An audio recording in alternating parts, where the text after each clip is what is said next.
உண்மையில் நம்முடைய இதயம் புரட்சி தலைவி அம்மா அவர்களுடைய பிறந்த விழா நேற்றைய தினம் நம்ம கொண்டாடணும், எழுச்சியா கொண்டாடணும்.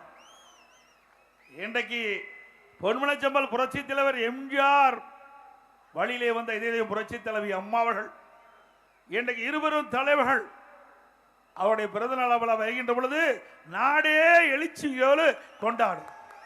அப்படி நேற்றைய தினம் ஒரு எழுச்சியான நாள், அந்த ஒரு பொன்னான நாள் இதயம் புரட்சி தலைவி அம்மா பிறந்த நாள் விழா. அந்த நன்னாளிலே அற்புதமான அறிவிப்பை நான் வெளியிட்டேன்.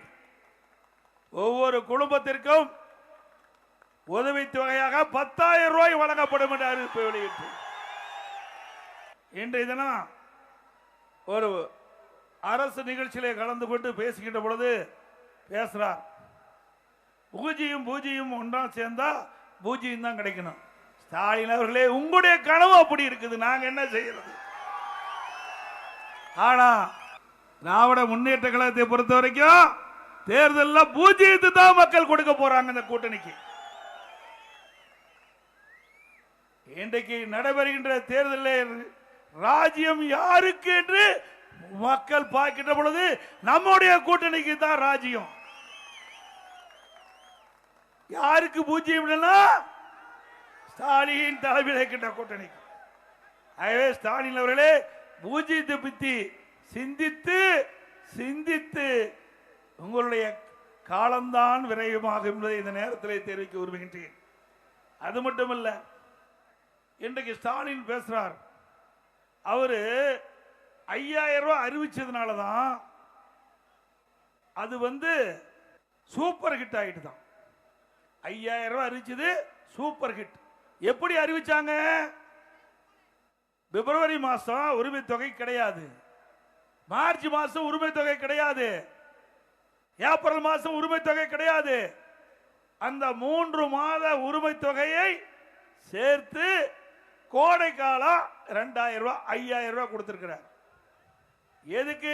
சொன்ன மாதிரி தேர்தல் பயம் வந்து விட்டது ஸ்டாலினுக்கு. இந்த அறிவிப்பு மூலமாக தேர்தல் பயத்தை அவர் வெளிச்சு போட்டு காட்டிட்டார். சிந்திச்சு பாருங்க.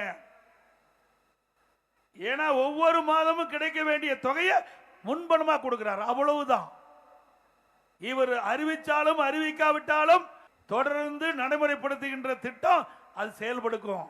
இவர் அறிவிக்கலாலும் பிப்ரவரி மாசம் அந்த உரிமை தொகை அந்த மக்களுக்கு போய் கிடைக்கும், மார்ச் மாசம் அந்த உரிமை தொகை அந்த மக்களுக்கு போய் கிடைக்கும். அதே மாதிரி ஏப்ரல் மாசமும் அந்த குடும்ப தலைவிக்கு அந்த உரிமை தொகை போய் கிடைக்கும்.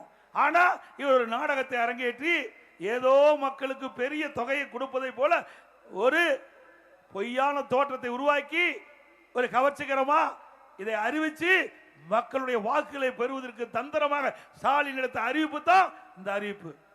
கோடை காலத்தில் 2,000 ரூபாய் கொடுக்கிறாராம். இப்பதான் கோடை காலம் வருதா? 2026 தான் கோடை காலம் வருதா?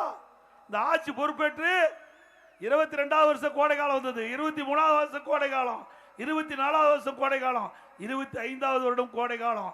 இந்த கோடை காலத்தெல்லாம் மக்களுக்கு மக்களை பற்றி கவலைப்படாத முதலமைச்சர் இன்றைய தினம் தேர்தல் வந்த காரணத்தினால இந்த கோடை நிதியை கொடுத்திருக்கிறார். எவ்வளவு தந்திரம் பாருங்க.